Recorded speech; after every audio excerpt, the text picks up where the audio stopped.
Yan. Paano ba yun, friend? Paano ba sa Tagalog kung wala kay katapan doon yan? Wala kang katabi mamayang kasi wala kang kasintahan. Kung wala kang katabi, pwede ako na lang. Wala naman tayong gagawin dalawa.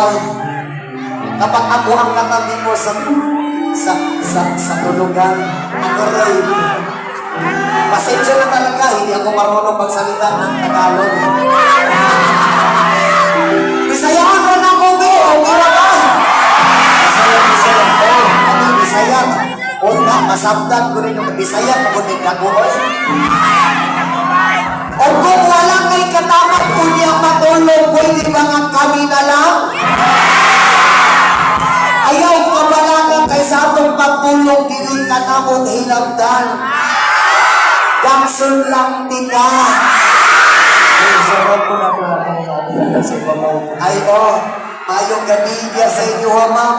Ultang mahulog mo sa ako nga. Ayaw ka pala ka sa itong pagtulog kay dilig di kahilamdan. Jackson lang tika. Kung yung pagkahuman ikong kako sa inuhan kung kapit